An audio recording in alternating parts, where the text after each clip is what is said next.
Hai, ketemu lagi dengan saya Ramayanti Alfian Rusid. Kali ini yang akan saya bahas adalah penyebab pengacara atau avokat saling tuntut satu sama lain. Ini saya akan bahas dari latar belakang pendidikan saya di bidang hukum dan juga magister komunikasi. Jika seorang pengacara menuntut pengacara lainnya, itu bisa terjadi karena berbagai alasan, seperti adanya pelanggaran kode etik. Salah satu pengacara mungkin telah melanggar kode etik profesi, seperti melakukan tindakan yang merugikan klien atau mencoreng nama baik profesi. Terjadinya konflik kepentingan, kedua pengacara atau mungkin lebih terlibat dalam konflik kepentingan. Misalnya mewakili pihak yang berlawanan dalam suatu kasus. Terjadi juga pencemaran nama baik. Mungkin salah satu pengacara telah mencemarkan nama baik pengacara lainnya. Misalnya menyebarkan informasi yang tidak benar tentang mereka. Adanya perselisihan profesional. Kedua pengacara mungkin memiliki perselisihan profesional yang berujung pada tuntutan hukum. Bagaimana hal lain yang juga mungkin terjadi, bisa saja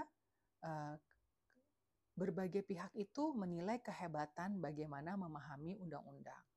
Kita bisa juga menilai seorang avokat atau pengacara apakah dia memiliki pengalaman dan skill yang bagus terlihat dalam bagaimana memahami undang-undang tersebut, ya.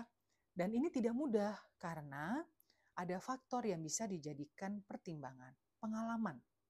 Pengacara yang berpengalaman cenderung memiliki pemahaman yang lebih mendalam tentang undang-undang.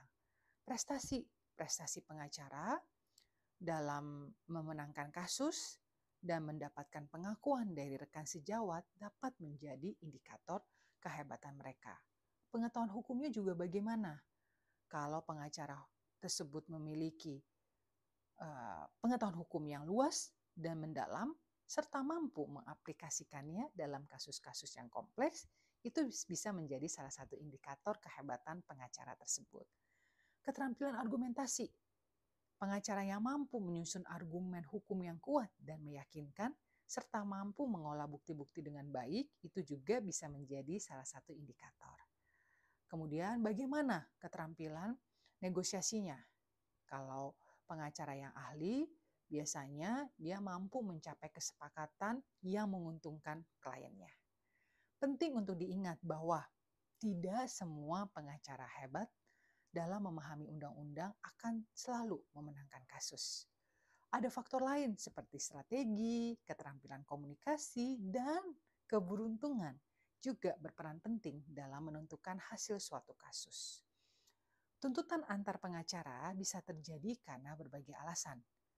Dan menilai kehebatan seorang pengacara dalam memahami undang-undang membutuhkan pertimbangan yang komprehensif. Kemudian pengalaman, prestasi, pengetahuan hukum, keterampilan argumentasi, dan keterampilan negosiasi adalah beberapa faktor yang bisa dijadikan pertimbangan. Demikian penjelasan saya. Terima kasih sudah melihat konten saya. Anda semua orang-orang hebat, kita pasti ketemu lagi. Salam Ramayanti Alfian Rusid.